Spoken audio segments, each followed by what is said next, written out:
acclamez le Dieu fort, le redoutable, l'incomparable. Il n'y a point d'égal. Il y a certains qui se sont appelés des dieux, mais aujourd'hui ils sont dans le tombeau. Mais notre Seigneur Jésus, le véritable, l'incomparable, c'est lui qui est l'objet de notre adoration ce matin.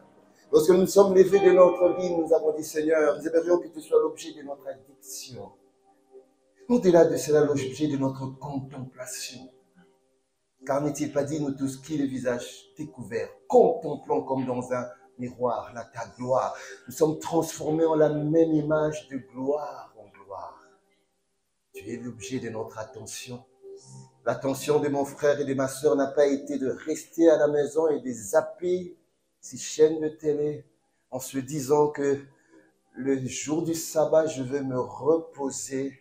Mais il a décidé d'être dans ta présence car il est écrit dans Ésaïe 66, verset 30, à chaque pleine lune et à chaque sabbat, premier jour de la semaine, le dimanche, toute chair viendra se prosterner devant ma face.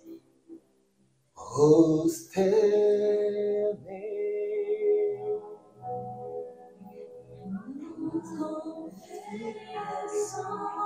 devant Jésus. Tu es Dieu, tu es incomparable. En ce lieu, ils ont devant le roi. Nous ne nous tairons pas. Nous réclamons et l'annonçons. Y a-t-il quelqu'un qui peut se prosterner?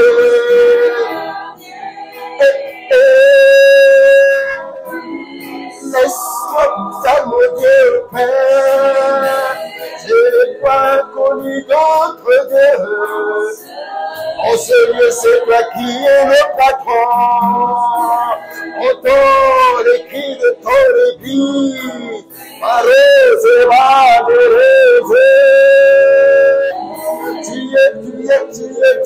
Tu es. Y a-t-il quelqu'un pour le dire à son créateur? À l'agneau de Dieu. Les brossés, les brossés, les brossés. Je viens me prosterner. Devant le glorieux chef de temps, de tout l'univers et de toute l'éternité. Nous aimerions confesser, nous refusons de confesser le Jémériade, la lamentation de Jérémie. Non, mon frère et ma sœur a décidé.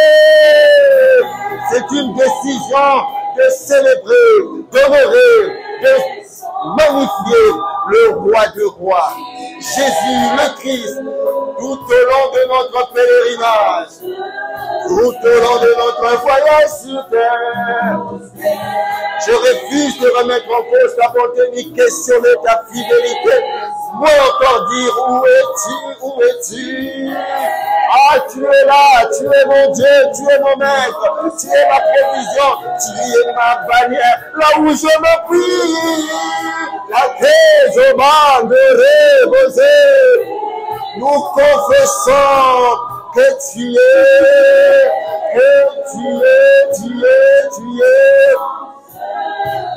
Nous disons notre prosterner. La Bible dit devant le trône, il y a les 24 déards et les 4 êtres vivants. Il y a comme un arc-en-ciel.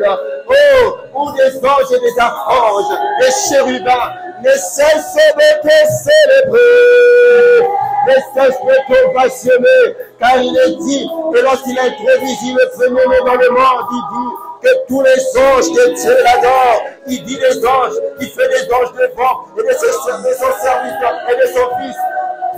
Il dit, oh ton Dieu, oh ton trône est éternel, le sceptre de ton règne est un sceptre d'équité. Tu as haï l'iniquité, tu as aimé la justice. C'est pourquoi ton Dieu t'a oint d'une nuit d'allégresse que tes contemporains. Dieu n'avait trouvé personne sur la terre pour sauver l'humanité. Oh, c'est toi qui as dit, Père, mais voici, je vais Tu as accepté de prendre le péché de l'humanité, celui qui était mort d'une mort honteuse, humiliante et rabaissante. Le prophète Ésaïe avait vu cette scène où celui qui est Dieu avait accepté de prendre la chair humaine. Voilà pourquoi il est écrit dans le livre d'Ésaïe, qui aurait cru en ma prédication, qui aurait reconnu le bras de l'Éternel. Il s'était élevé comme une faible plante, comme un végétal qui s'élève d'un terre déserte. Car la Bible dit, et toi Bethléem Ephrata, dans le livre de Michée, et toi Bethléem Ephrata, de toi sortira le salut, la vie de l'humanité. Il n'avait ni beauté, ni éclat pour attirer nos regards. Oh, ils n'étaient pas nombreux. Quand il faisait des miracles, la Bible me dit que les foules le suivaient. Mais lorsqu'il était à la croix, son visage gissait de sueur, de crachat et de sang. Ce mélange habillait son visage, infecté et gonflé, visage gonflé. Oh, il n'avait pas la beauté pour attirer. Mais ce matin, tu n'as plus ce visage-là. Tu as le visage de beauté. Ton visage explosif de gloire. Parce que Dieu est assis dans ta gloire, mon Jésus. Et ce matin, nous sommes attirés par toi. Ce matin, les pas des justes sont conduits par l'Éternel. Le Seigneur,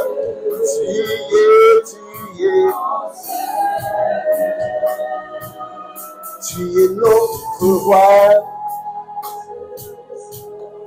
Abba Père, tu es notre roi. Abba Père, tu es notre roi pour régner sur nous. Abba Père, tu es notre roi. Tu es Abba Père. Disons-le, tu es notre, le roi règne. Commence à régner au-dedans. Rien d'autre, pas de partage, pas de cohabitation. Et règne sur notre santé, peu de maladies, peu de cancers, point de douleur. Tu es notre. Nous voulons que tu règnes dans le cœur, de notre âme, pas de substances toxiques, l'amertume, la haine, mauvais ressentiments, mauvaises pensées. Nous te supplions, règne dans nos familles, des familles équilibrées, des familles stables. Voilà pourquoi nous t'appelons. Fais-le, règne. Que ta volonté dans nos familles soit faite, comme tu l'as programmé au ciel. Abba Père. Lorsque nous disons Abba Père, cela veut dire Père, et cela veut dire notre pourvoyeur et notre provision, notre pourvoyeur et notre protecteur. Et que Yaman Délédélos. Abba Père, tu es. Laisse-nous te le dire encore, tu es notre. C'est une déclaration de foi, une manière de te dire qu'il pleuve ou qu'il vente, qu'il gèle ou qu'il neige. Rien ne nous séparera de ton amour. Ni les choses, ni les maux et maladies, ni les choses présentes, ni les choses à venir. Mais pour tout temps que nous choisissons sa voie, quel qu'en soit le prix. Abba, Abba, Abba.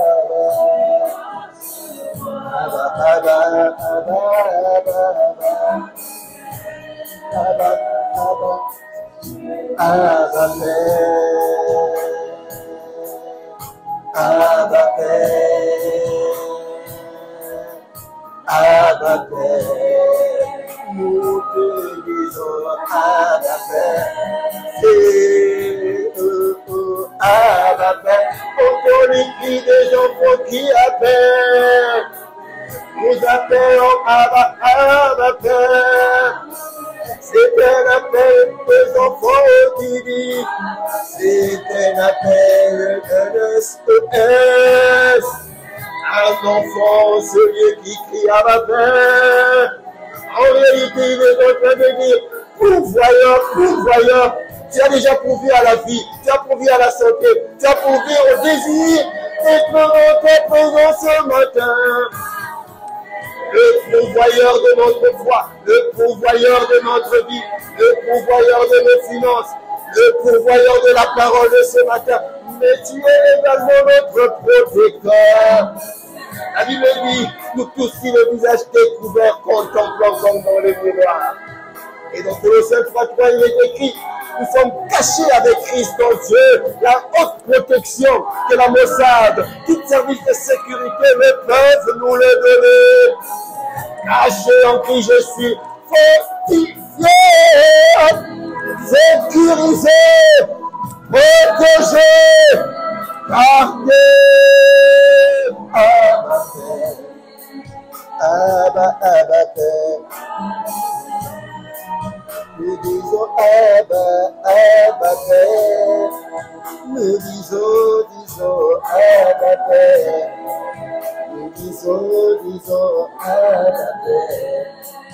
Nous proclamons Abba, Père. Abba, Père. Seigneur, nous te disons merci. Comment ne pas te rendre grâce? Ce matin, il t'a plu encore. Dans ta préscience, toi qui nous connaissais d'avance.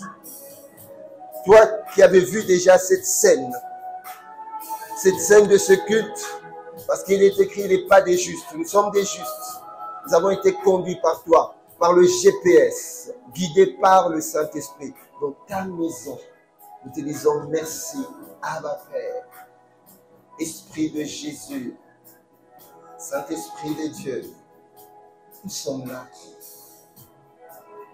Le parfum de l'éternité en nous, c'est toi.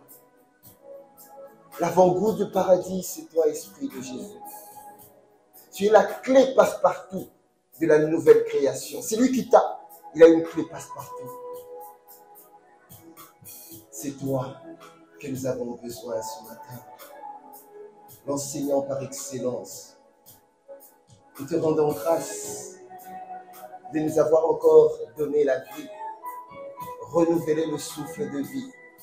Mais Seigneur, nous avons voulu faire mieux en utilisant ce souffle de vie et cette vie que tu nous as donnée en obéissance à ta parole pour aller dans ta maison. Parce que tu as quelque chose de bien, tu as quelque chose de merveilleux. Tu as dit à Marie, Marie, Marie, tu as choisi la bonne part de ce qui ne te sera jamais ôté. Nous croyons aussi que ce matin, Père, mon frère et ma soeur a choisi la bonne part de ce qui ne lui sera jamais ôté. Jamais ôté. Oui. Mais par contre, à Marthe, tu as dit, Marthe, Marthe, Marthe, tu t'inquiètes et tu t'agites de beaucoup de choses. Parce qu'il n'était pas dans ta présence. Si nous refusons de nous inquiéter et de nous agiter, car tu as dit dans le psaume 23, Éternel est mon berger, je ne manquerai de rien. Comment celui qui reçoit cette parole, celui dont cette parole est destinée, peut-il s'inquiéter? À nous inquiéter, nous n'ajouterons rien dans tout ce que nous avons besoin. Nous te disons merci. Merci pour cette merveilleuse journée que tu nous donnes. Merci pour l'obéissance de ton Église. Merci également, Seigneur, pour ce que tu as pu faire. Merci pour la parole que tu as préparée pour nous, la nourriture de ce jour. Nous sommes tellement reconnaissants. Merci, Seigneur, pour les pères que tu nous as donnés. Aujourd'hui, Seigneur, tu as pourvu. Tu as dit aux disciples, attendez, je m'en vais, mais vous ne resterez pas des orphelins. Je vous enverrai mon esprit. Et aujourd'hui, l'esprit de Jésus est parmi nous, en nous. Et nous aimerions que tu sois avec nous. Et que la volonté du Père pour ce culte et de par toutes les églises Impact Centre Chrétien, des églises corps de Christ, s'accomplisse conformément à ta volonté, Père. À toi ce soir, honneur et gloire, et tu mérites nos acclamations. Nos acclamations. Alléluia. Alléluia. Alléluia. Seigneur, merci, merci, merci. Amen, amen, amen, à sa majesté le roi. Il est digne de nos amen, amen. À celui qui est ressuscité de la mort, à celui qui est la vie éternelle pour nous, à Jésus le pain de vie, la résurrection. Alléluia, alléluia, amen, amen, amen, amen, amen, amen, amen.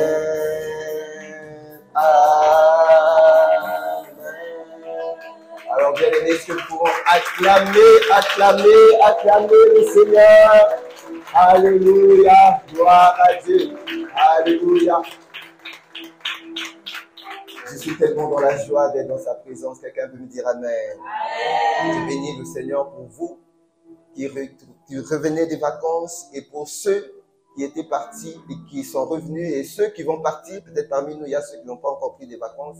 Mais je bénis Dieu du fait que tu aies choisi la bonne part.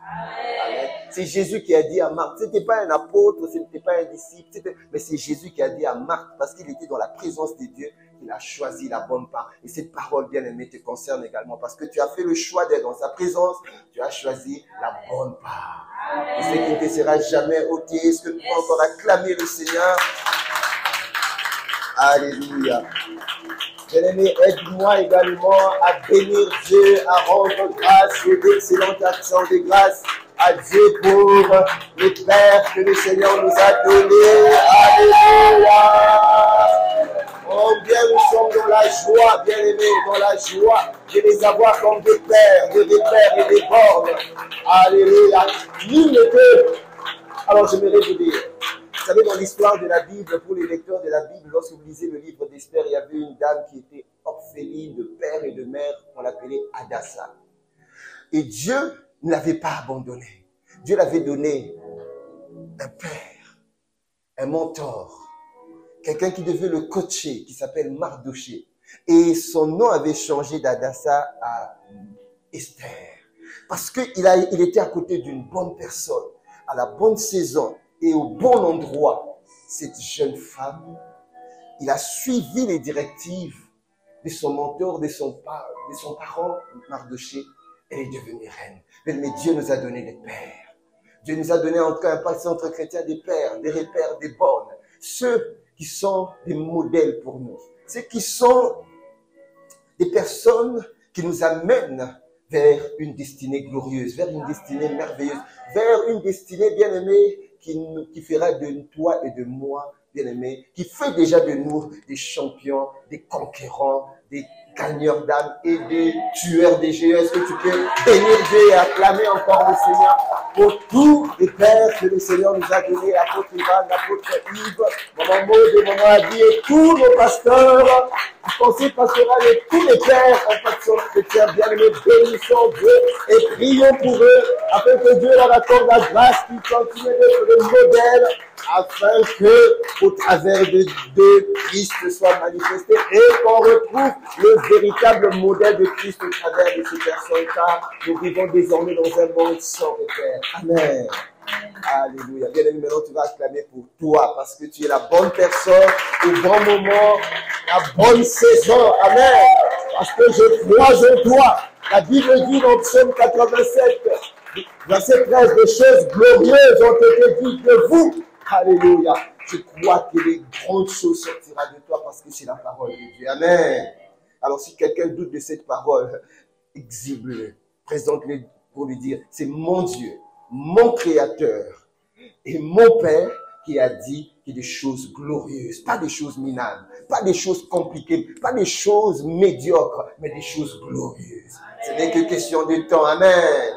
Alléluia. Alors, avant de prendre place, regarde ton voisin, salue ton voisin avec sourire. Si tu ne souris pas, c'est que tu es un suspect. Dans la maison du Seigneur, on sourit. Juste ton sourire suffit pour lui donner la joie, lui transmettre la joie. Alléluia. Nous pouvons également bénir Dieu pour notre chorale. Alléluia. Est-ce que nous pouvons acclamer le Seigneur pour les encourager? Merci Seigneur. Gloire à Dieu. Elles sont en train de servir Dieu dans leur génération et nous les encourageons. Amen. Veuillez prendre place.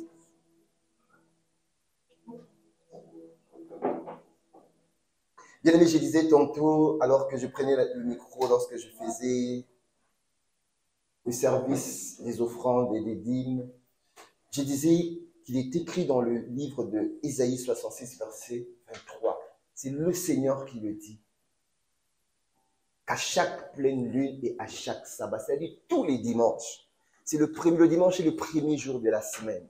Le Seigneur nous dit que toute chair, c'est-à-dire tout homme, viendra se prosterner devant ma face. Amen.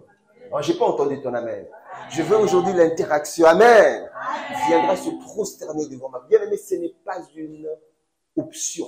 C'est une nécessité que tous les dimanches, que tu aies fait le choix et que tu fasses le choix que Marie avait fait d'être dans la présence de Dieu.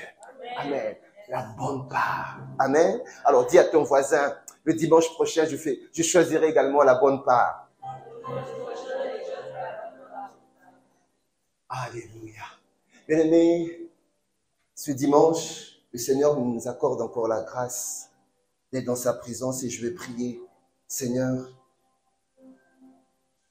tu nous as encore amenés dans ta maison, là où nous nous trouvons en sûreté, en sécurité. L'Église est l'université du royaume pour nous enseigner, pour nous instruire, pour nous éduquer. L'Église, c'est aussi l'hôpital du royaume pour nous guérir. Et nos plaies et des maladies intérieures, mais extérieures aussi. L'Église, c'est la seule entité qui a des réponses, en tout cas, aux questions que l'humanité se pose et n'a pas de réponse. Voilà pourquoi nous aimerions te dire merci.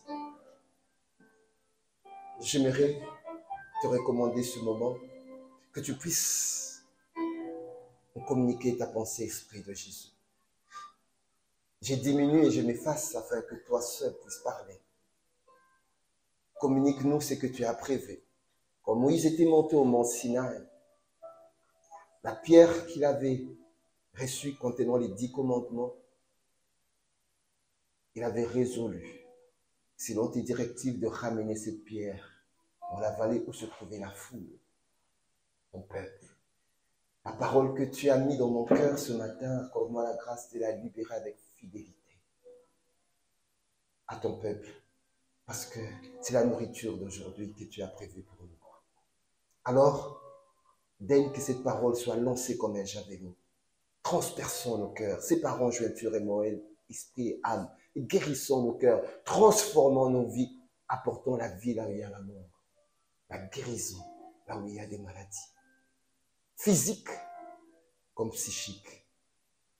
Nous réconfortons l'homme intérieur et brisons les jougs et détruisons les forteresses, parce que ta parole est esprit et vie. Nous te disons merci. À toi seul soit honneur et gloire. Merci, nous t'avons prié. Dans le nom de Jésus le Christ. Amen.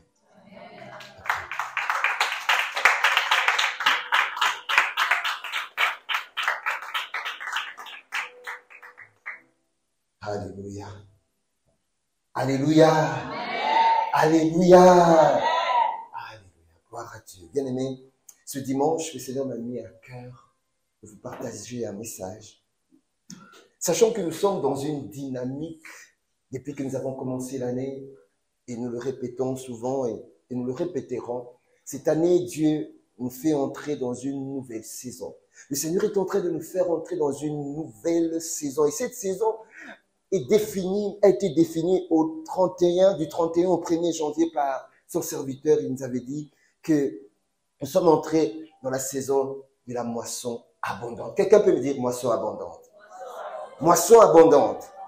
Oui, parce que nous sommes entrés dans la saison de la moisson abondante et cette abondance, Dieu nous le veut dans les différents aspects, dans les différents domaines et secteurs de nos vies, mais spécialement et particulièrement, Dieu veut que cette année, pour nous, Église Impact Centre Chrétien, que nous entrions dans l'abondance de gagner les âmes.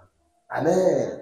Bien-aimé, Dieu, c'est la volonté de Dieu. Il veut que nous puissions entrer dans l'abondance où nous devons appauvrir le royaume des ténèbres pour enrichir le royaume de des cieux. Dieu veut que nous puissions aller pour arracher les âmes dans la gueule des ours et des loups, pour les amener comme David faisait. David allait, il arrachait les brebis qui étaient dans la gueule des ours et des loups et il les ramenait dans la bergerie. Bien aimé, c'est la volonté de Dieu. Est-ce que tu peux me dire, c'est la volonté de Dieu? Alors, j'ai pas entendu, c'est la volonté de Dieu. Oui, bien aimé, parce que c'est la volonté de Dieu. Ce matin, le Seigneur aimerait nous dire, et tel est le thème de mon message. Si c'est la volonté de Dieu, que nous puissions aller et faire de toutes les nations des disciples. Si c'est la volonté de Dieu, pendant la conférence, que des nations doivent sortir de nous. Si c'est la volonté de Dieu, que nous puissions être des évangélistes et aller pour faire de toutes les nations des disciples. Bien-aimé, Dieu aujourd'hui aimerait te dire à toi et à moi que tu n'as pas tout ton temps pour accomplir la mission. Est-ce que tu peux dire à ton voisin, tu n'as pas tout ton temps? Ah, dis-le bien avec force. Tu n'as pas tout ton temps. Tu n'as pas tout ton temps. Tel est le thème de mon message. Tu n'as pas tout ton temps pour accomplir la mission. Et ne néglige pas le sens de la destinée. Vous savez, à chaque fois, chaque être humain que Dieu a créé sur terre a été créé pour un but. Quelqu'un peut dire pour un but. Bien aimé, ce but-là pour Dieu est clair et précis. Mais ce but est contenu dans la mission que Dieu a déposée. Où? Dans ton cœur. Dans ton cœur, là, il y a quelque chose que Dieu a déposé. Dans le cœur de chacun de nous, il y a quelque chose que Dieu a déposé. Et si Dieu a déposé cela, laisse-moi te dire que ce que Dieu a déposé, Dieu est un businessman qui ne perd pas. Si Dieu a voulu, a prévu quelque chose de précieux et de particulier et qu'il est venu déposer dans ton cœur, il adviendra un jour où il redemandera compte à chacun. Il adviendra un jour où il redemandera compte à chacun. Et ce jour-là, pour ceux qui ne le connaissent pas, ça sera le jour où ils seront devant le trône blanc où Jésus va juger tous les impies qui l'ont rejeté, qui n'ont pas accepté comme Seigneur et Sauveur afin d'accomplir le but pour lequel il les avait appelés. Par contre, pour toi et pour moi, tant que nous garderons la foi, tant que nous marcherons avec lui, tant que nous travaillerons pour les desseins de Dieu dans notre génération, nous également, nous avons un jour, nous devons rendre compte. C'est le jour du tribunal de Christ. C'est le jour de la récompense. Quelqu'un peut dire récompense? Alors, j'ai pas entendu récompense. Vous savez, il n'y a rien qui peut faire hésiter tout être humain lorsqu'il s'agit de récompense. Vous savez, tous ceux qui travaillent, je n'ai pas vu un salarié après avoir travaillé du 1er au 30 et le jour de la rémunération, il dit, oh non, la rémunération ne m'intéresse pas. Bien, mais tout être humain est désireux de la récompense. Mais cette récompense-là, ça va dépendre de ce à quoi tu es en train de faire aujourd'hui. Alors, nous allons ouvrir nos Bibles. Et j'aimerais bien que chaque dimanche, quand tu viens, que tu aies ta Bible. Amen? Oui. La Bible dit que ce livre de la loi ne s'éloigne pas de ta bouche. Josué 1. Nous allons ouvrir nos Bibles dans le livre de 1 Corinthiens 3, versets 13 à 15. Alors, je vais laisser chacun de bien trouver 1 Corinthiens. Vous savez, le livre de Corinthiens a été écrit par l'apôtre Paul. Il y a de cela 25 ans après son appel et 14 ans, si je ne me trompe pas, après avoir été appelé d'aller vers les païens. Et Paul l'avait écrit à peu près en 59 après Jésus-Christ. Et alors qu'il avait écrit ce livre, c'était juste 3 ans après son séjour à Éphèse. Et le livre d'un Corinthien a été écrit à Éphèse et de Corinthiens à Macédoine. Est-ce que vous avez trouvé déjà un Corinthien? Vous l'avez trouvé? Gloire à Dieu. Ok. Et ce livre a été écrit et destiné au peuple de Corinthe. Et aujourd'hui, le Seigneur également veut que le message d'aujourd'hui nous soit concerné. 1 Corinthiens 3, verset 13 à 15, la Bible dit, l'œuvre de chacun sera manifestée. Mais tes œuvres que tu fais aujourd'hui sera manifestée, car le jour la fera connaître. C'est le Seigneur qui le dit. Il y aura un jour, bien-aimé, que les œuvres que tu es en train de faire aujourd'hui ne sera plus cachées, mais ce sera mis à nu. Alors, il dit, parce qu'elle se révélera dans le feu. Tout ce que nous faisons, bien-aimés, tout ce que nous faisons comme œuvres, des bonnes œuvres comme des œuvres bonnes, passeront devant le feu. Dieu, il est le feu dévorant. Ça passera devant le Seigneur. Alors, la Bible dit, et le feu éprouvera ce qu'est l'œuvre de chacun. Si l'œuvre bâtie par quelqu'un sur le fondement subsiste, il recevra une récompense. Le Seigneur dit, si l'œuvre bâtie sur le fondement subsiste, bien aimé, tu dois faire l'œuvre qui est bâtie sur des fondements qui doivent subsister. Quelqu'un peut me dire amen. Bien aimé, que pour que les œuvres que tu es en train de faire aujourd'hui et que tu feras demain puissent subsister, bien aimé, il ne faut pas faire des œuvres que le monde est en train de demander ou que le monde propose, mais fais les œuvres que le Seigneur propose. Fais les œuvres que le Seigneur te demande de faire. Fais les œuvres que le Seigneur t'exige de faire. Et ce sont ces œuvres-là qui subsisteront. Si l'œuvre de quelqu'un est consumée, il perdra sa récompense. Je déclare et décrète, bien-aimé. Et je prie afin que tes œuvres que tu poses aujourd'hui et que tu poseras demain soient des œuvres qui subsistent et non des œuvres qui soient consumées afin que tu aies ta récompense. Vous savez, en termes de récompense, la Bible dit, il y aura 3 types de couronnes. Il y aura la couronne de gloire, la couronne de justice. Il y aura la couronne de gloire et la couronne de justice que chacun de nous aura. Alors, rassure-toi qu'au fur et à mesure que tu es en train de marcher, que ta couronne puisse être cette couronne que le Seigneur a prévue. Amen. Alors, la mission que le Seigneur nous donne, bien aimé, lorsque le Seigneur prépare chacun de nous à exercer la mission, à accomplir la mission, c'est typiquement l'exemple que je vais prendre tout à l'heure. C'est dans une nation, dans un pays, il y a forcément plusieurs corps de métier. Il y a plusieurs corps de métier. Dans ces différents corps de métier, il y a des métiers dans les différents secteurs d'activité. Mais il y a quand même des métiers bien aimés dans la vie qui méritent l'attention de l'État, la protection, la rigueur et la responsabilité. Quand bien même que tout autre métier peut être oublié, mais bien aimé, ces métiers-là doivent être bien protégés.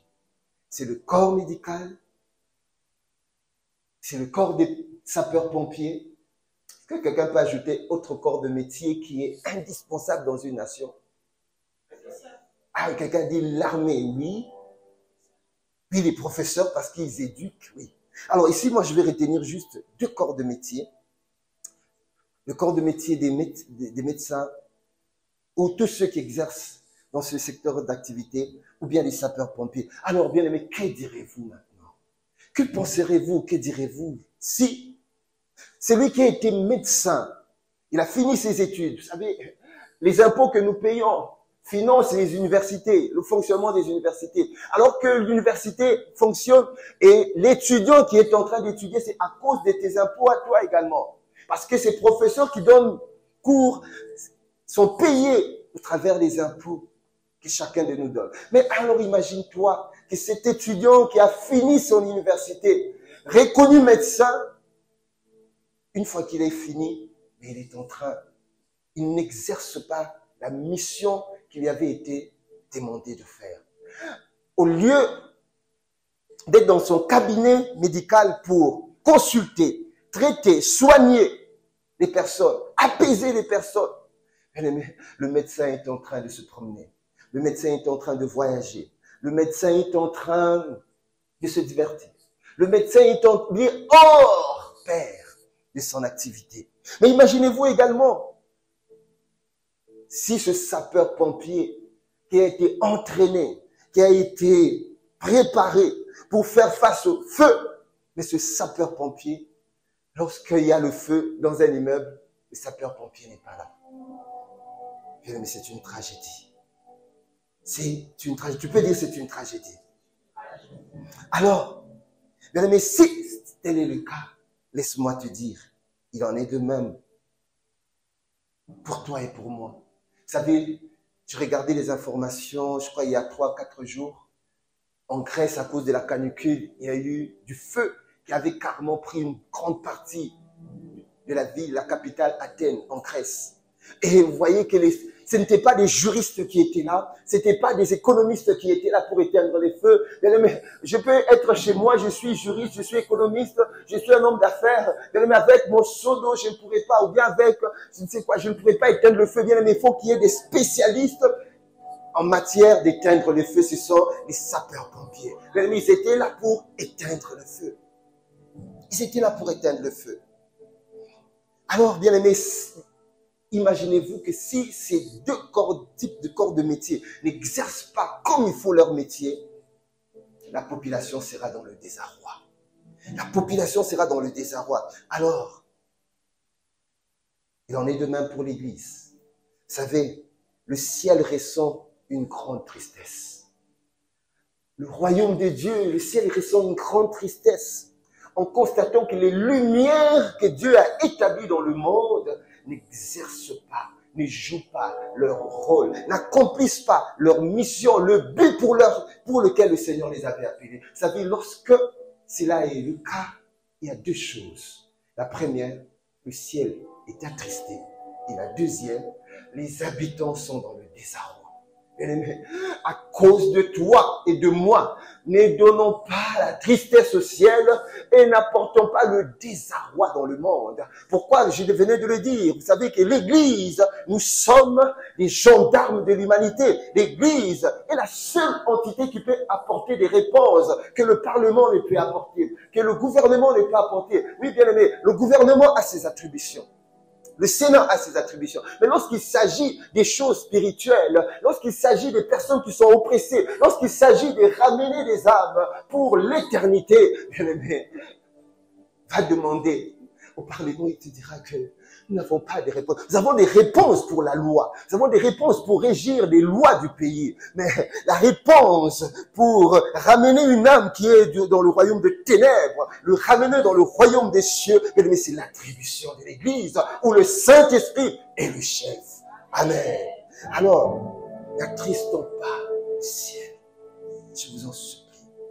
Vous savez, nous avons dit, comme tel, tu n'as pas tout ton temps. Nous n'avons pas tout notre temps, bien aimés. Nous nous comportons comme si nous avions du temps. Nous nous comportons comme si nous sommes des gérants de ce temps-là. Bien aimés, lorsque je parle du temps, il y a le temps chronos et le temps kairos. Le temps chronos, c'est le temps calendaire. Le temps qui défile de mois en mois.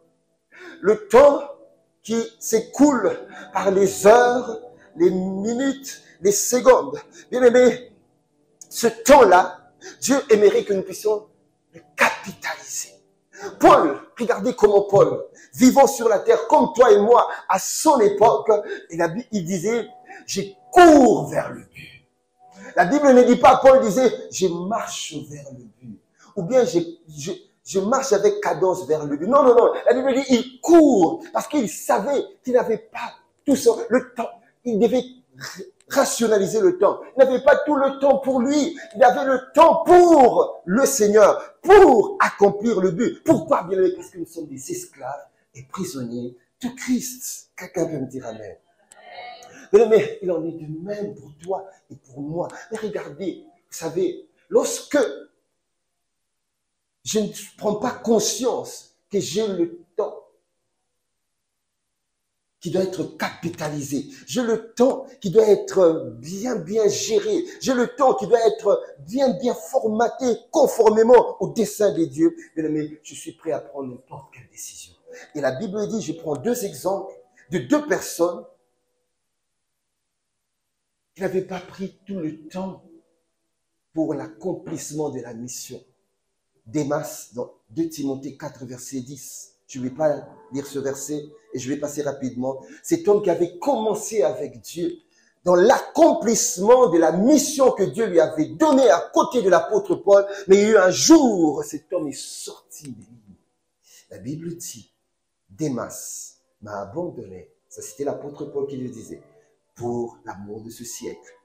Et je vais plus loin, à côté de David, il y avait un homme appelé Achitophel. Il n'était pas prophète, mais la Bible dit, il avait des paroles, comme si c'était Dieu qui parlait aux hommes.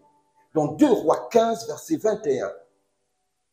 Alors que David, à chaque fois qu'il devait entendre la voix de Dieu, il devait juste s'approcher d'Achitophel et Achitophel libérer la parole. À chaque fois qu'il avait besoin des directives, il avait Nathan le prophète, mais il avait également un homme qui avait des paroles de connaissance, des paroles aussi connectées au ciel, appelé Achitophel. Mais un jour, dans le cheminement de l'accomplissement de sa destinée, Démas est sorti.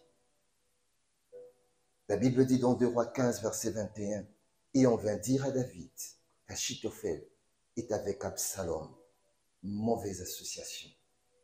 Vous savez, bien aimé, parmi les buts et le pourquoi nous devons racheter le temps et ne pas gaspiller le temps que Dieu t'a donné, Dieu m'a donné en ce 21e siècle, bien aimé. Et comme je l'ai dit dès le début, je sais que le Seigneur a donné à son serviteur, pour toi et pour moi, c'est que Dieu veut. Tu peux dire à ton voisin, Dieu veut.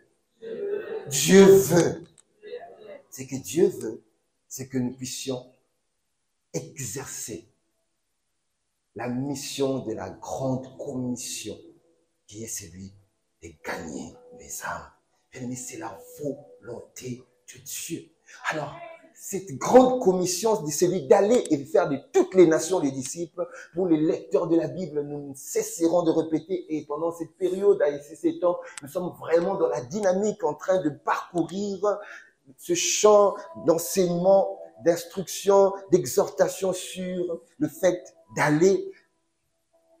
La Bible dit, Matthieu 28, verset 19, allez et faites de toutes les nations mes disciples, les baptisons au nom du Père, du Fils, du Saint-Esprit, enseignez-les à observer ce que je vous ai prescrit, mais voici, je serai avec vous jusqu'à la fin du temps. Mais il y a 2 Timothée 4, verset 5.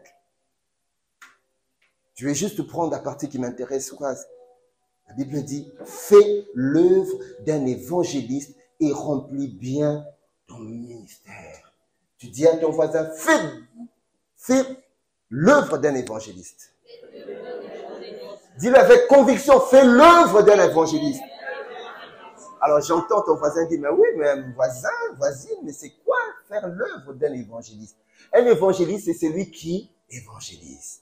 Évangéliser, c'est annoncer la bonne nouvelle. C'est que nous devons copier notre Seigneur Jésus. Regardez dans Luc 8, verset 1. Ce verset, je ne l'ai pas donné. La Bible dit, Jésus allait de village en village, de ville en ville. En faisant quoi? Annonçant la bonne nouvelle. Pas n'importe quelle bonne nouvelle, mais la bonne nouvelle du royaume. Alors, dis à ton voisin, fais l'œuvre d'un évangéliste en annonçant la bonne nouvelle du royaume comme Jésus. Alors, c'est un peu long, mais oui, dis-le. Et il dit, remplis bien ton ministère. C'est quoi le ministère que tu dois remplir? Bien aimé, c'est le ministère de la réconciliation. Amen. Regardez, ce verset, je ne l'ai pas donné non plus. 2 Corinthiens 5, verset 20. La Bible dit, nous faisons fonction d'ambassadeurs de Christ, comme si Dieu exhortait au travers de nous. Nous vous en supplions, soyez réconciliés. Le ministère de la réconciliation. Tu dois être ministre dans le ministère de la réconciliation. Amen. Alors, j'ai pas entendu ton amen, amen. Oui. Alors, il y a un autre verset dans la suite qui m'a encore interpellé du fait que en cette saison, je ne peux plus être distrait. En cette saison, je dois capitaliser mon temps. En cette saison, je dois tout faire pour que le temps que Dieu m'a donné puisse me permettre et que je puisse m'investir à accomplir ce que le Seigneur m'appelle à accomplir dans la mission. Jude 1, verset 23. La Bible dit, sauvez-en d'autres en les arrachant du feu. Sauvez-en d'autres. Cela veut dire, si toi et moi nous sommes sauvés, Dieu veut que les autres savez, les autres là, qui sont-ils? Dans Jean 3, verset 16, ce sont les quiconques. La Bible dit, car Dieu a tant aimé le monde, il a donné son propre Fils, afin que les quiconques ne périssent pas. Ici, je dis, sauvez-en d'autres en les arrachant du feu. Bien aimé, il y a le feu. Il y a le feu parce que ils sont sur le grand chemin de la perdition et derrière l'aboutissement de ce chemin, bien aimé, c'est le feu. Ce feu-là, lorsqu'il quitte la terre sans connaître Dieu, en réalité, il va dans le lieu de tourment en attendant son jugement dernier devant le trône blanc de Jésus pour rendre compte de ce pour lequel il a été appelé et pour avoir rejeté l'évangile de Christ. Dieu veut que toi et moi, bien-aimés, que nous fassions l'œuvre d'un évangéliste. Amen. Alors, vous savez, lorsque je dois m'investir maintenant, lorsque je suis conscient, lorsque je n'aimerais pas gaspiller le temps chronos, qui est le temps des mois qui passent, et le temps des heures, qui est le temps chronos, et le temps kairos, c'est le temps de la saison. Mais comme nous sommes dans la saison où nous devons aller vers les âmes, aller gagner les âmes, accomplir notre responsabilité, accomplir la mission pour laquelle le Seigneur nous a appelés, bien aimés, cela, ça doit nous amener à avoir deux repères importants. C'est de savoir que si je dois le faire et pour réussir, je dois être connecté à la source. Quelqu'un peut me dire la source? Et de deux, je dois être conscient qu'il y a un intervalle de temps qui m'a été donné pour accomplir cette mission.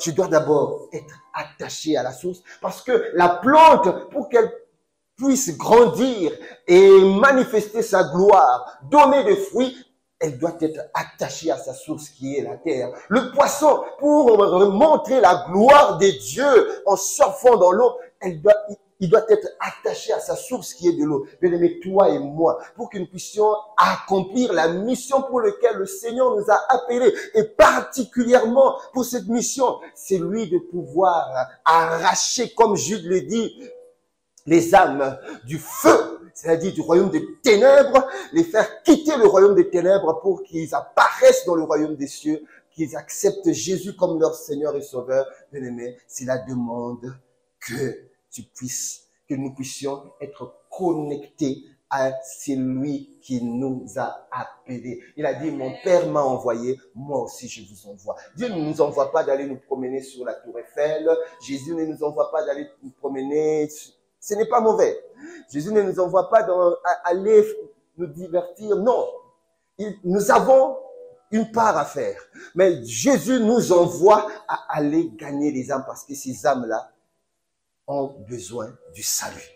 Et si nous devons nous connecter à la source, il y a un deuxième point, c'est que cette mission que toi et moi nous devons accomplir, bien aimé, tu dois en être conscient. Dieu te donne, c'est dans un intervalle de temps. Ce temps-là, tu dois la maximiser et l'optimiser. Alors, la première chose que j'aimerais juste développer, si nous devons exercer cette mission, accomplir cette mission en étant attachés à la source, alors c'est lui qui est la source lui-même, Dieu, notre Créateur, te dit aujourd'hui qu'il connaît la feuille de route. C'est lui qui t'a donné une feuille de route. Ce jour-là, avant même qu'il te manifeste sur la terre, ton esprit était devant lui. Il a préparé la feuille de route. Il a préparé ce pour lequel tu devais faire. Il a particulièrement donné des ADN parmi les 8 milliards d'habitants pour te dire que tu es un chef-d'œuvre. Tu es un être particulier, précieux pour lui. Et il t'a marqué, il t'a créé, marqué d'un spécimen unique. Et il t'a créé de peu inférieur à Dieu et il t'a donné son image à sa ressemblance pour que tu puisses faire comme lui, pour que tu puisses agir comme lui, comme il était sur la terre. Alors il a dit, moi je m'en vais vers mon Père et maintenant c'est ton tour parce que la création est en train d'attendre avec un ardent désir ta manifestation parce qu'ils m'ont vu me manifester sur la terre. Alors maintenant ils aimeraient te voir. te manifester. Et j'ai pris l'esprit qui m'a animé lorsque j'étais sur la terre, l'esprit qui m'a ressuscité au tombeau, c'est le même esprit que j'ai mis en toi. Donc tu as totalement tout ce qu'il te faut pour faire comme moi. Amen. Alors, si le Seigneur t'a préparé une feuille de route, il a prévu, il a dit, je connais les projets. Dans Jérémie 29, verset 11, ce verset non plus, je ne l'ai pas mis. Projet de paix et non de malheur. Dieu savait, lorsqu'il a préparé le projet, dans les projets qu'il a préparés pour ta vie, mais ce projet-là, il savait que tu serais un gagneur d'âme, que tu serais dans la cohorte, dans la team, dans le lot de ceux qui doivent aller pour cette génération. Tu ne serais pas un incroyant, mais comme tu es là, c'est que Dieu t'avait choisi, tu étais la bonne personne. Dieu ne s'est pas trompé, dit Dieu ne s'est pas trompé à mon Dieu ne s'est pas trompé à mon cas. Alléluia, bien aimé Dieu. Oui, tu as raison, Dieu ne s'est pas trompé. Regardez ce qu'il dit. L'apôtre Paul s'adressant aux Romains 8, verset 29. Pour te dire combien tu dois être un acteur du salut. Et il n'a pas juste choisi, juste donné la feuille de route, mais il a voulu te glorifier. Dans Romains 8, verset 29. La Bible dit, car ce qu'il a connu d'avance, avant même que tu puisses naître, avant même que tu sois dans les bras de ta mère en train d'être bercé à l'hôpital, et avant même que ta mère puisse naître, il te connaissait. Ah, yes, Seigneur, merci. Il dit, il les a prédestinés à être semblables à l'image de son Fils. Tel il est, tel nous sommes. À son image, comme je le disais dans Luc 8, verset 1, si je suis à son image et à sa ressemblance et son image doit m'amener à être comme lui et à faire comme lui. Et là, nous sommes en train de parler des gagneurs d'âme. Mais regardez notre Sauveur, regardez notre Seigneur, regardez notre Maître. La première des choses qu'il a fait, il est le premier évangéliste. Lorsqu'il a commencé le ministère, il a d'abord évangélisé 12 personnes. Amen. Et il y avait plusieurs personnes. Ils étaient d'ailleurs 70. 70 qui le suivaient. Mais il y a 12 qui sont restés avec lui. Et après, il allait maintenant lui-même pour montrer aux 12 la grande commission qui est celui d'aller. Dans Luc 8, verset 1, comme je l'ai dit tantôt, il allait de ville en ville, de village en village, annonçant la bonne nouvelle du royaume. Bien-aimé, tu n'as pas tout ton temps. Tu n'as pas tout ton temps. Nous n'avons pas tout notre temps. Si Jésus le dit aujourd'hui et l'a fait, mais tu n'as pas tout ton temps. Pourquoi tu n'as pas tout ton temps d'accomplir? Parce qu'il adviendra un temps où tu ne pourras plus le faire. Il adviendra un temps où tu ne seras plus dans les capacités de le faire. Il adviendra un temps où les conditions ne te permettront plus. Regardez, j'ai du respect d'un homme de Dieu. Le pasteur Sandé Adelaja, en Ukraine, venant du Nigeria, Dieu l'a téléporté dans ce pays. Il a commencé le ministère. Il était conscient non plus qu'il n'avait pas tout son temps pour accomplir la mission.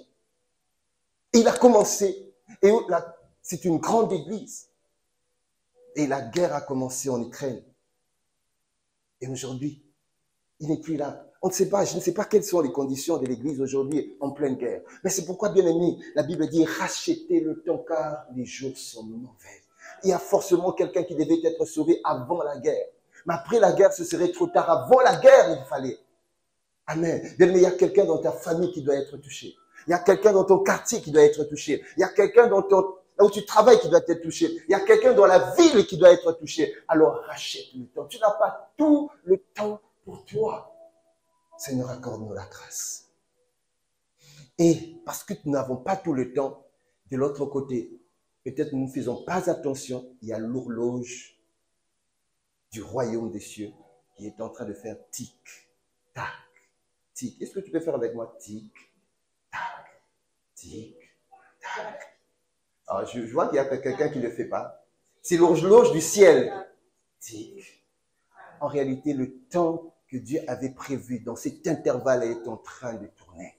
Mais si tu n'es pas conscient, mais le temps au ciel est, par rapport à ce que Dieu avait prévu pour toi et pour moi, est en train de tourner. Alors, ne sois pas distrait. Alors, ne sois pas dans l'amnésie. Alors, ne sois pas inconscient de cette vérité. Parce que, rappelle-toi de 1 Corinthiens 3, il adviendra un temps, nous répondrons. Nous connaissons cette parabole où Jésus avait donné les talents, où un maître avait donné, des talents à ses serviteurs. Celui qu'on avait donné un seul talent n'était pas fidèle. Vous savez, la fidélité s'est définie lorsque tu reproduis. Parce que ceux qui avaient reproduit, on les avait appelés bons et fidèles. Amen. Lorsqu'on parle de la fidélité, c'est lorsque la personne à qui on a donné un reproduit et multiplie. Bien-aimé, aujourd'hui, Dieu t'a donné ton frère et ta sœur. Dieu t'a donné d'être né de nouveau et t'a fait grâce d'être né de nouveau. Mais Dieu aimerait également que tu puisses multiplier. Et la multiplication veut que tu puisses toi également aller gagner les autres. Dieu avait donné Jésus dans l'humanité et Jésus n'est pas resté seul. Il a engendré une nouvelle race. Jésus a pu annoncer l'évangile et il nous a tous gagnés à lui. Toi également, moi également, nous tous, nous devons à notre tour être fidèles. Quelqu'un peut me dire Amen? Alors, pendant Impact Conférence, bien-aimé, 2024, parce qu'on a chaque année Impact Conférence, 2024, et par dimanche après dimanche, le Seigneur est en train de nous parler. Je ne sais pas, est-ce que quelqu'un est en train de se rendre compte que dimanche après dimanche, nous sommes en train de recevoir. C'est comme si nous recevons les mêmes paroles. C'est comme si nous recevons les mêmes paroles, mais avec plusieurs déclinaisons. Plusieurs déclinaisons. Mais en réalité, la Bible dit, le Seigneur est en train de nous lancer. Dieu est en train de nous appeler. Dieu est en train de nous parler. Dieu est en train de nous appeler. Dieu est en train de nous parler. Alors, Hébreux 3, verset 15. C'est Dieu qui nous parle encore aujourd'hui. Pendant qu'il est dit, aujourd'hui. Mais ce n'est pas demain. Ce n'est pas hier. Dieu dit aujourd'hui. Si vous entendez ma voix, n'endurcissez pas vos cœurs, comme lors de la révolte. Bien, mais n'endurcis pas ton cœur, parce que tu ne sais pas. Vous savez, avant, ce que je suis en train de vous dire, l'Esprit m'avait beaucoup enseigné là-dessus dans mes méditations et dans mes études personnelles sur la notion de la récompense, sur la notion de la récompense et sur les événements, la chronologie des événements de la fin du temps. Et c'est là où, au fur et à mesure que j'étudiais, je commençais à prendre conscience. Mais alors que le Seigneur nous dit et nous répète, nous rappelle tous les dimanches, j'entends une voix. Ah oui, j'entends une voix qui est en train de dire, mais est-ce que c'est de moi qu'on est en train de parler? Je suis en train encore d'entendre une voix qui dit, je ne sais pas bien parler, pasteur. C'est bien d'aller évangéliser. Je suis né de nouveau. J'ai reçu Jésus. Je l'aime. Je viens à l'église. Et lorsqu'il s'agit de faire comme Jésus, dans Luc 8, verset 1, qui allait de lieu en lieu, de village en village, de ville en ville, annonçant la bonne nouvelle, j'ai l'impression que c'est compliqué. Par rapport à ma personnalité, je suis introverti, pasteur. Je ne sais pas, je ne suis pas autant éloquent que les pasteurs ou ceux qui évangélisent que je vois sur les réseaux. À l'autre, j'entends quelqu'un dire, mais il me manque la parole. À chaque fois, tu dis, il est écrit, mais moi, je n'ai pas encore suffisamment la parole pour aller. Mais j'entends également la voix de quelqu'un qui dit, je suis encore jeune dans la foi. Il faut que je puisse grandir. Il faut que je puisse encore évoluer. Il faut que je puisse encore prendre beaucoup plus de poids. Mais bien aimé, cette voix que je suis en train d'entendre, qui résonne dans ton cœur et qui résonnait depuis un certain moment, voilà pourquoi lorsque nous évangélisons, lorsque nous sortons, on ne te voit pas, et résonne encore peut-être aujourd'hui à cause de ce message, la Bible me dit, le Seigneur me dit, la même voix que tu entends, il y a deux personnes qui ont entendu des voix pareilles au-dedans d'eux. Il s'agit de Jérémie et puis de Gédéon. Nous commençons par Jérémie. Jérémie 1, verset 5 à 7. La Bible dit, avant, et c'est Jérémie, et c'est Dieu qui dit, avant que je t'eusse formé dans le ventre de ta mère, je te connaissais. Bien-aimé, Dieu te connaît. Je voudrais te dire que Dieu te connaît. Oui, bien-aimé, Dieu te connaît. Tu n'es pas quelqu'un qui passe inaperçu. Tu vaux beaucoup devant Dieu. Je te connaissais. Avant que tu fusses sorti du sein de ta mère, je t'avais consacré. Bien-aimé, comprends que dans ta famille, peut-être tu es la seule personne qui a reçu Jésus, qui connaît Dieu. Mais Dieu te dit qu'il t'avait déjà consacré. Je t'avais établi prophète des nations. Et ça, c'était pour Jérémie. Alors écoutez, Jérémie dit, j'ai répondu, ah Seigneur éternel. Cette exclamation-là, beaucoup d'entre nous disent, ah Seigneur, oui c'est bien ce que tu dis. Écoutez, Jérémie dit, voici, je ne sais point parler, car je suis un enfant. Et automatiquement le Seigneur répond. Et l'Éternel lui dit, ne dis pas que tu es un enfant, car tu iras. Quelqu'un peut dire tu iras. Alors, j'ai pas entendu tu iras. Vous savez, je suis allé voir un peu en grec, en hébreu. Oui, tu iras, c'est yalak, qui veut dire partir. Dieu est en train de dire à Jérémie, tu vas partir, s'en aller. Et ça voulait également dire la manière de vivre. Au juste, Dieu est en train de dire, Jérémie, tu vas partir, mais ça sera ta manière de vivre. Ta manière de vivre sera dépendant de ce pour lequel je veux t'envoyer. Ça sera pas d'aller à Tarsis comme Jonas, mais ça sera d'aller à Ninive. Ta manière de vivre doit être formatée à la mission pour laquelle je t'envoie. Vers tous ceux auprès de qui je t'envoie et tu diras tout ce que je t'ordonnerai. Alors si tu te poses cette question, la réponse à cette question que tu es en train de te poser, bien-aimé, est là. Et pour Gédéon, écoutez, dans Jules 6, versets 12 à 13, 14 à 16, la Bible dit, l'ange de l'Éternel lui apparut et lui dit, l'Éternel est avec toi, vaillant héros, alors qu'il se voyait un zéro. Gédéon lui dit encore, écoutez, c'est comme si ils n'ont pas vécu les mêmes saisons, la même période. Mais c'est comme ils s'étaient téléphonés à l'époque. Gédéon dit, ah mon Seigneur, même exclamation, comme Jérémie. Si l'Éternel est avec nous, pourquoi toutes ces choses nous sont-elles arrivées? Eh bien non, Dieu répond, l'Éternel se tourna vers lui et dit, va. Quelqu'un peut dire va. Va. À Jérémie, il dira, tu iras. À Gédéon, il dit, va. Et à nous également, le Seigneur nous dit, allons. Amen. Va avec cette force que tu as et délivre Israël de la main des Madians. N'est-ce pas moi qui t'envoie? Gédéon lui dit, ah mon Seigneur. Deuxième exclamation. Ah Seigneur, avec quoi délivrerai-je Israël? Voici. Alors, Gédéon, lui, il avait un peu argumenté le pourquoi il ne partait pas. Pourquoi il justifiait le pourquoi il ne voulait pas partir. Alors, il s'explique. Il dit, Seigneur, je voudrais te dire le pourquoi je suis un peu hésitant. Parce que, ma famille est la plus pauvre de Manassé. Et je suis le plus petit dans la maison de mon père. Bien-aimé, laisse-moi te dire que ce n'est pas le cas pour toi et pour moi. Parce que tu es un chef-d'œuvre de Dieu.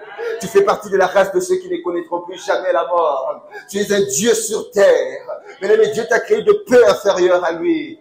Amen. Tu es l'incarnation de Dieu sur la terre. Tu es le prototype que le monde est en train d'attendre pour voir le reflet de Dieu. Tu es le ciel qui se manifeste sur la terre. Quelqu'un peut me dire amen? Ah oui, c'est toi. C'est toi.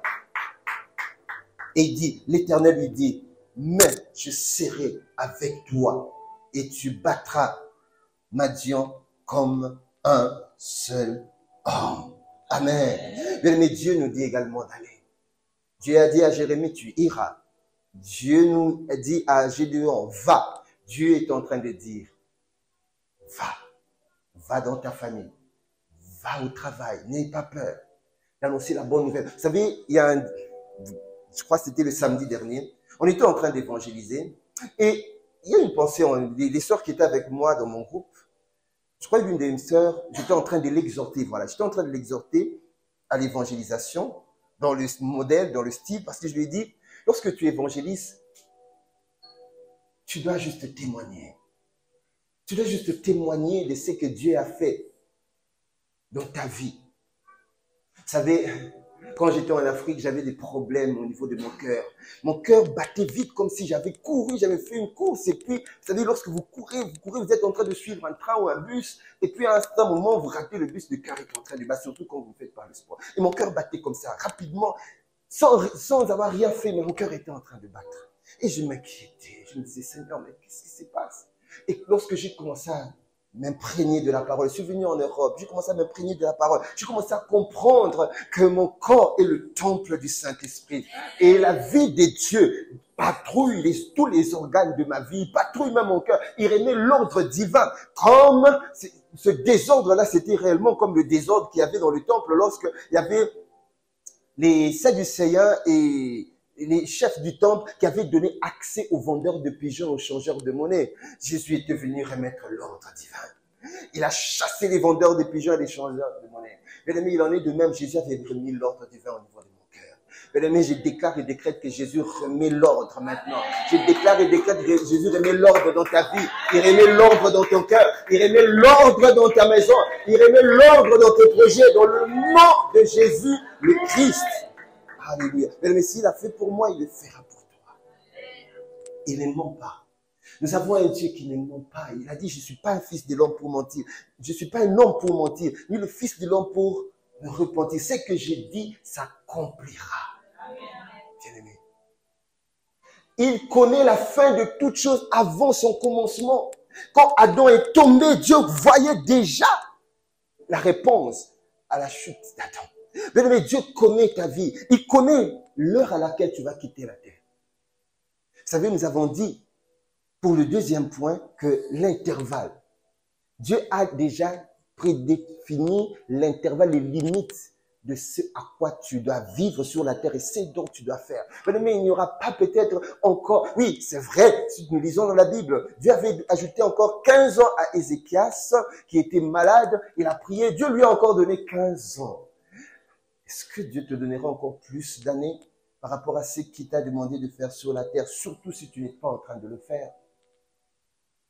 Alors, dans l'horloge de Dieu qui est en train de faire tic-tac, tic-tac, tu dois être conscient du temps chronos, des mois qui sont en train de passer, des années qui sont en train de passer, et tu fais un meilleur bilan, tu fais une meilleure analyse de ce temps pour te dire, est-ce que réellement je suis en train de surfer dans les desseins de Dieu? Est-ce que je suis en train d'accomplir la mission pour laquelle j'ai été appelé? Mais également, tu dois te rendre compte que c'est la saison de la grande moisson. Vous savez, lorsqu'un agriculteur est arrivé à la saison de moissonner, de récolter, il va pas rester à la maison. Vous le verrez dans le champ avec ses paniers en train de moissonner, en train de récolter. Mais ça, c'est la saison. Le Seigneur nous dit, c'est la saison d'aller. C'est la saison de gagner les âmes. C'est la saison de s'aimer. Il est écrit que c'est Paul qui disait, j'ai planté. Ça veut dire, j'ai sémé la parole. Il y a quelqu'un, tu vas annoncer la parole. Forcément, on va pas forcément donner sa vie directement à Jésus. Toi, tu vas juste faire ta part. Tu vas s'aimer la parole. La Bible dit qu'Apollos a arrosé mais Dieu a fait croître. Tu peux être Paul, tu peux être Apollos, comme tu peux être quand Dieu fait croître, ça dit, il fait naître de nouveau. Quelqu'un peut me dire amen? Alors, vous savez, lorsque le Seigneur est en train de te dire que tu dois devenir un gagneur d'âme, sache que tu n'es pas la première personne ni la dernière dans la liste. Dis à ton voisin, tu n'es pas la première personne ni la dernière personne. Répète encore, tu n'es pas la première personne ni la dernière personne. Alors, je n'irai pas aller très loin, rentrer très loin dans les siècles, je commence au XVIe siècle. Nous avons des personnes comme toi, ils ont vécu comme toi. Jacques 5, 17, la Bible dit, Élie était un homme de la même nature que nous. Il a prié pour que le ciel soit fermé, le ciel était fermé, et quand il a prié pour que le ciel soit ouvert par rapport à la pluie est tombée. Bien, mais ces hommes étaient que notre génération, ou que l'histoire raconte, ils étaient des hommes comme toi et comme moi. Cela veut dire, pourquoi je le dis, c'est que toi également, tu es appelé à entrer dans l'armoirie, dans la liste de ces personnes. Au XVIe siècle, éclata la réforme protestante, c'était avec Martin Luther. Quelqu'un connaît Martin Luther? Oui. Mais il est entré dans l'histoire en Allemagne. Calvin en France. Et au XVIIe siècle, le courant évangélique s'est développé sous l'influence des personnalités comme Spener et Ribauvillé. Et au XVIIIe siècle, le siècle de la lumière, cet homme est aussi bien connu, John Wesley, c'était un Américain, un pasteur anglican qui a également servi Dieu dans les années 1738. Bien aimé, au XXIe siècle maintenant, le Seigneur attend toi et moi pour que nos noms également entrent dans la liste. Alors, j'ai pas entendu. Dieu t'attend moi et toi pour que nos noms entrent où? Dans la liste. Nous voyons nos pères faire. Nous voyons l'apôtre Ivan, nous voyons l'apôtre Yves, l'apôtre Marcelo. Nous voyons Papa Karambiri, nous voyons l'apôtre Mohamed. Nous voyons plusieurs serviteurs de Dieu entrer dans cette dimension en cette génération. Bien aimé, ce n'est pas seulement pour eux, mais c'est également pour toi. Dis maintenant, moi également, je dois entrer dans la liste des gagnants d'âme. Je dois entrer dans la liste des écrivains de l'histoire. Alors, il y a 3 raisons pour lesquelles tu dois impérativement être conscient de ne pas avoir le temps pour toi d'accomplir ta mission. 3 raisons pour lesquelles tu ne peux pas autrement perdre du temps. 3 raisons pour lesquelles tu ne peux plus rester inactif. Tu ne peux plus rester nonchalant. 3 raisons pour lesquelles tu ne peux plus être dans l'amnésie ou bien dans le déni de pouvoir faire ce que tu vois les autres faire. Lorsque tu vois, on met un message, nous devons gagner les âmes. Lorsque tu vois, il y a une dynamique liée à pouvoir sauver et gagner les âmes, bien aimé, ne sois pas indifférent. Première raison, Dieu a fixé une limite que tu ne peux pas franchir. Dieu a fixé une limite que tu ne peux pas franchir. Dieu a fait de nous, bien-aimés, des nouvelles créations. Nous sommes des ambassadeurs de Christ. La Bible dit, nous sommes des témoins conquérants sur terre. Dieu veut que nous soyons le reflet parfait de sa personne sur la terre. La Bible dit que la création attend. Ils ont vu Jésus faire. Ils ont vu Jésus accomplir des miracles, guérir les malades, enseigner, délivrer, sauver les gens. Et Dieu veut maintenant, Jésus est parti, il a dit, je suis parti, mais je serai encore sur la terre. Mais il est sur la terre au travers de toi et au travers de moi. Et maintenant, la création est en train de lever la tête. Nous avons vu Jésus faire. Mais où sont les successeurs de Jésus pour faire ce que Jésus a fait? Car il a dit, nous formons une même plante avec lui. Tel il est, tel nous sommes. Il est le sarment. Jean 15, verset 5. La Bible dit, je suis le cep, vous êtes le sarment. C'est lui qui demeure en moi et que je demeure en lui portera beaucoup de fruits, car sans moi, vous ne pouvez rien faire. Bien-aimé, sans Jésus, tu ne peux rien faire. Amen. Alors, cette limite que Dieu a fixée, que toi et moi, nous ne pouvons pas franchir. Voilà, nous devons agir dans la limite de temps. Alors, j'aimerais juste te dire, vous savez, 70 ou 100 ans après, si Jésus ne revient pas, nous tous là, nous ne serons plus en vie. Dans les 100 ans. Si Jésus ne revient pas dans les 100 ans, nous tout cela ne serons plus. Donc cela veut dire qu'il y a également un intervalle de temps auquel toi et moi nous devons agir. Nous allons lire dans Acte 17, verset 26. Version Semeur, la Bible dit, à partir d'un seul homme, il a créé tous les peuples pour qu'ils habitent toute la surface de la terre.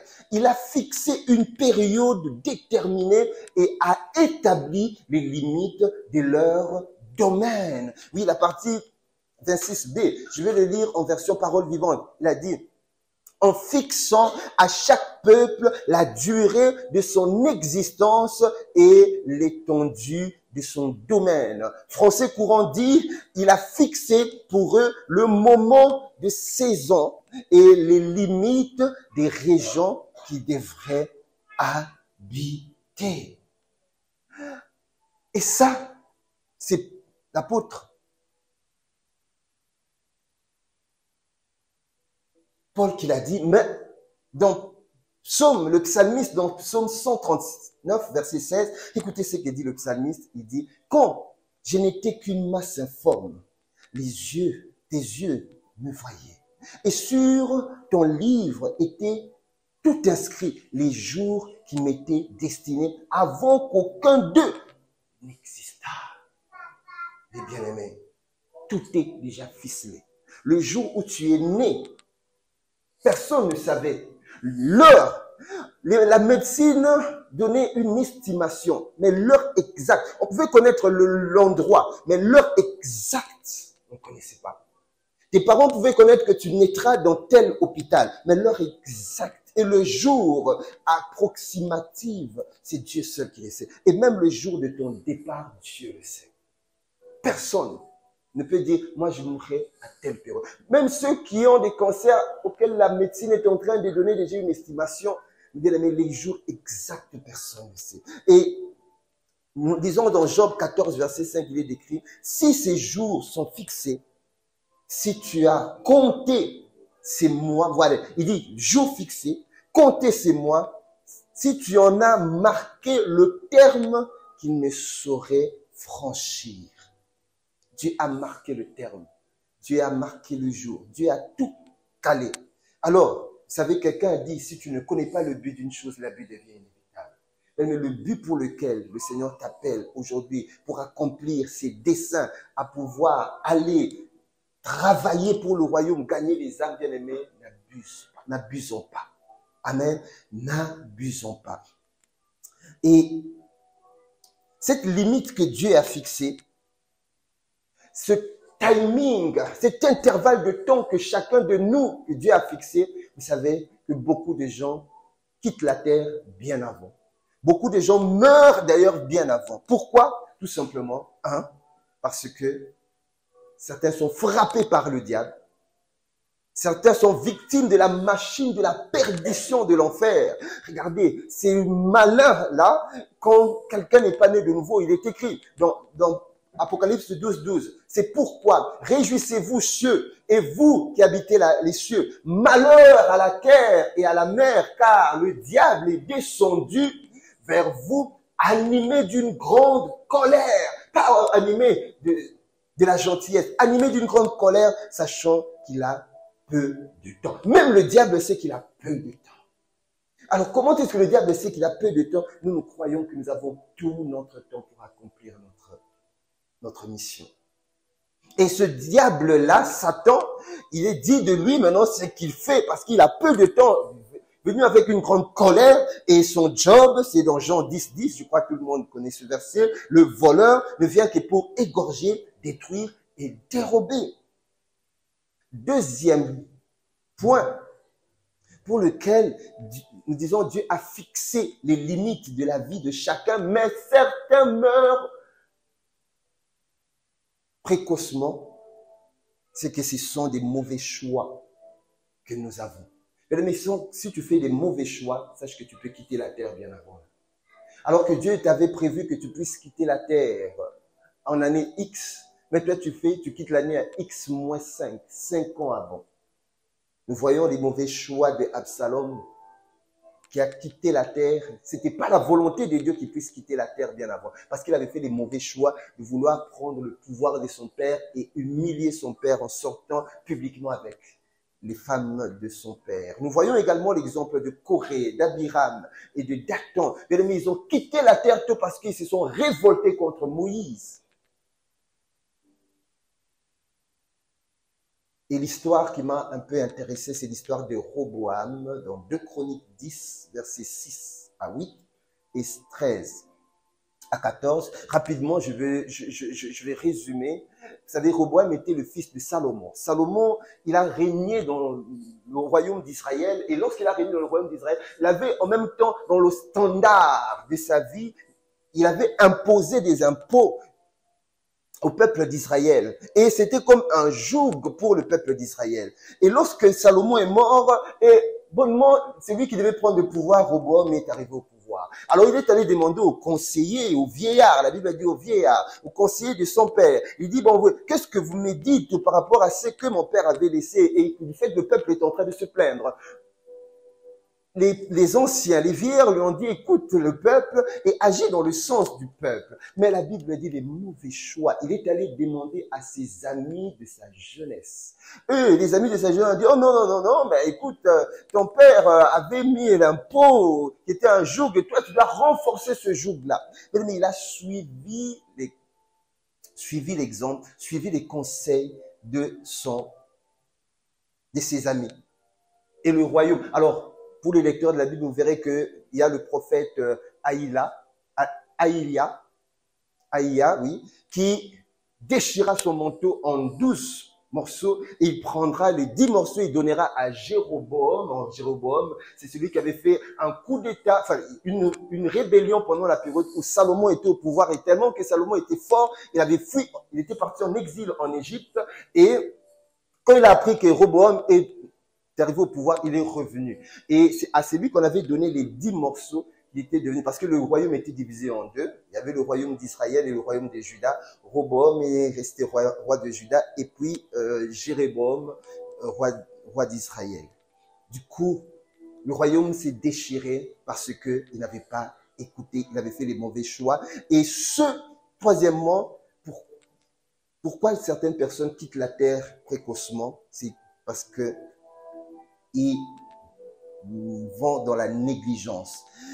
Ils quittent la terre à cause de la négligence, car n'ayant pas pris soin de leur corps et de leur cœur. Corps, quelqu'un peut dire cœur et corps. Bien-aimés, ne jouons pas. C'est notre corps qui nous valide d'être sur la terre. Amen. C'est notre corps. Donc alors, prenons soin de tout ce que nous mangeons et de tout ce que nous vivons. J'aime bien, le PP dit toujours, le pasteur, l'apôtre Ivan nous dit toujours, ne mangez pas beaucoup d'huile, ne mangez pas de Nutella, ne mangez pas ceci, ne mangez pas, amen. Donc, prenons soin de ce que nous mangeons et veillons à ce qu'il n'y ait aucune substance nocive dans notre cœur. Parce que quand nous mettons une substance nocive, ça veut dire, Dieu n'a jamais créé le cœur de l'homme pour qu'il y ait la haine, chagrin, mélancolie, manque de pardon, tout ça. Bien, c'est ce que j'appelle les substances nocives. C'est comme si tu prenais de l'eau, tu mettais dans une voiture, dans le réservoir d'une voiture diesel, bien aimé, ça casse le moteur. Amen. La deuxième raison, apprends à bien compter le temps ou le jour et l'utiliser de manière optimale car beaucoup d'âmes sont sur le chemin de la perdition. Le psalmiste avait compris cela, le fait de bien compter le temps. Vous savez, ça s'enseigne. Le psaume 90, verset 12, David avait dit, enseigne-nous à bien compter nos jours. Et dans les jours, il y a le temps, bien-aimé, afin d'appliquer notre cœur à la sagesse. Bien-aimé, je prie afin que le Seigneur nous accorde la grâce à nous également en cette saison de bien compter nos jours, de bien compter nos temps, de bien compter l'intervalle du temps que le Seigneur nous a donné pour accomplir notre mission, qui est celui de la grande commission en cette saison de aller et faire de toutes les nations des disciples. Seigneur, accorde-nous la grâce. Nous avons juste besoin, bien-aimés, de sa grâce, afin que nous puissions prendre en compte ce que le Seigneur nous demande. Bien aimé, le temps doit être bien compté. Ne gaspille pas le temps. Parce que lorsque Dieu nous donne le temps, ce temps-là ne recule pas. Le temps ne fait qu'avancer. Le temps ne fait qu'avancer. C'est que tu devais faire hier. Mais si tu ne le fais pas hier et tu veux le faire aujourd'hui, c'est qu'aujourd'hui tu feras ce que tu dois faire hier et aujourd'hui. Ça te demandera encore beaucoup plus d'efforts. Seigneur, aie compassion et accorde-nous la grâce. Troisième raison, plus, et la dernière, plus tu es inconscient et procrastines à annoncer la bonne nouvelle, plus le royaume des ténèbres fait des dégâts. Quelqu'un me dit aïe aïe aïe. Alors j'ai pas entendu aïe aïe aïe. Oui, mais quels sont les dégâts que le royaume des ténèbres fait lorsque toi et moi, nous procrastinons de pouvoir aller? La procrastiner veut dire remettre à demain ce que je dois faire aujourd'hui. Autrement dit, là où je devais annoncer la bonne nouvelle, je dis que je le ferai après. Là où je disais que non, je devais aller s'aimer la parole dans la vie d'une personne, je disais que je vais aller après. Là, lorsque nous disons, non, allons, faisons les postiers du royaume, parce que dans la ville, il y a quelqu'un qui ne connaît pas, qui a une représentation diplomatique du royaume de Dieu, c'est-à-dire une église dans la ville, juste mettre un flyer, mais je ne le fais pas. Son serviteur nous dit, nous devons faire l'évangélisation de proximité, mais nous ne sommes pas au rendez-vous. Et là, ça s'appelle la procrastination. Et ma curiosité m'a poussé, parmi les dégâts que l'ennemi est en train de faire, d'aller un peu dans les statistiques des Nations Unies pour l'année 2022. Ces statistiques nous apprennent, en 2022, c'est les statistiques que j'ai trouvées donc en retard de 2 ans, nous sommes en 2024, mais j'aimerais juste nous refléter cela. Selon les statistiques de l'ONU, 134 millions de naissances, il y a eu 134 millions de naissances et 67,1 millions de morts qui ont été recensés en 2022. Alors, j'ai essayé de faire des calculs pour vous. Donc, 67 millions de morts par an. Dans le mois, ça fait 5,59 millions de morts. Et par jour, ça fait 1,86 million de morts. Et par heure, 77 638 morts. Et par minute, 1283 morts. C'est bien aimé, à chaque minute dans le monde, il y a, en tout cas en 2022, oui, il y avait 1263 personnes qui mouraient. Alors, si tu veux avoir dans la seconde, tu divises ça par 60. Moi, j'ai préféré garder ça. Alors, ma question, c'était, Seigneur, sur les 1293 morts par minute, combien sont ceux en quittant la terre dans les 1260, c'est chaque minute, 1273 morts par minute. Pendant les 365 jours par minute, il y avait 1260. Alors, mets-toi dans la porte. Si le Seigneur te permettait de te mettre dans la porte du paradis et que tu puisses voir également la porte de l'enfer, combien sont ceux qui sont en train d'entrer dans l'une des portes comme comment? Juste en acceptant Jésus comme ton Seigneur. Seigneur veut dire ton propriétaire. Et ton sauveur, c'est lui qui va te racheter par la rédemption au travers de son nom. Car la Bible dit, à ceux qui l'ont reçu, à ceux qui ont cru en son nom, il leur a donné le pouvoir de devenir enfants de Dieu, lesquels sont nés ni de la volonté de la chair, ni de la volonté de l'homme, ni du sang, mais nés de Dieu. C'est d'accepter Jésus comme son Seigneur et Sauveur. Alors si il y a quelqu'un qui n'a pas encore donné sa vie à Christ, c'est juste levez votre main. Nous allons vous amener dans le royaume afin que garantissez également pour votre vie éternelle. Ok. Tout le monde est né dans le royaume. Voilà pourquoi nous devons avoir dimanche après dimanche des personnes qui naissent de nouveau. C'est vrai que nous gagnons des gens dehors, mais invitons également pour que ces personnes qui ne connaissent pas Jésus reçoivent la parole et soient sauvées. Je prie à ce que cette parole d'aujourd'hui puisse nous amener à pouvoir le connaître et nous connecter à lui, et je vais prier. Seigneur, tu nous as fait grâce d'écouter ce message. Tu n'as pas tout ton temps. pour accomplir la mission. Et tu nous demandes de ne pas négliger le sens du destin. Accorde-nous cette grâce, Père. Que cette parole que tu as préparée, tu nous as donnée, daigne qu'elle soit gravée au fer rouge, au plus profond de nos cœurs, de sorte que nous ne soyons pas des chrétiens oublieux, mais que nous puissions pratiquer la parole. Jésus, dans le livre de Jean, il a dit, ma nourriture, et c'est de faire ta volonté. Que notre nourriture, aussi à nous, en cette saison, puisse être de faire ta volonté. Mais cette volonté, tu nous la précises aujourd'hui. C'est celui de la grande commission d'aller et de faire de toutes les nations d'ici. Seigneur, nous te disons merci. Que nous puissions sortir de ce lieu en étant transformés. La chenille se transforme en papillon. Tu as changé le nom de Saul en Paul. Seigneur, change notre système de pensée. Change nos appréhensions afin que nous puissions entrer dans la dimension auquel sont nos pères de la foi. Plus que jamais. Qui courent comme Paul et non marcher. La Bible dit, Paul, je cours pour atteindre le but. C'est-à-dire pour atteindre la mission que le Seigneur m'avait demandé d'accomplir. Seigneur, accorde-nous également cette grâce. Nous te disons merci. Par ton esprit, nous croyons que nous sommes entrés dans cette dimension. Et que plus que jamais, hier ne sera pas aujourd'hui. Aujourd'hui annonce un nouveau départ. Ce départ où nous allons, à notre tour, nous aligner parmi la cohorte, la team de tous ceux qui ont écrit l'histoire, des gagnants d'âme et qui ont compris ce qu'était le battement de ton cœur. De ne pas laisser les gens dans la perdition, mais les apporter la nouvelle, la bonne nouvelle de la réconciliation, car c'est ta volonté que tout homme soit sauvé. Nous te disons encore merci. À toi ce soir, honneur et gloire. Nous t'avons ainsi prié dans le nom de Jésus le Christ. Amen. Amen.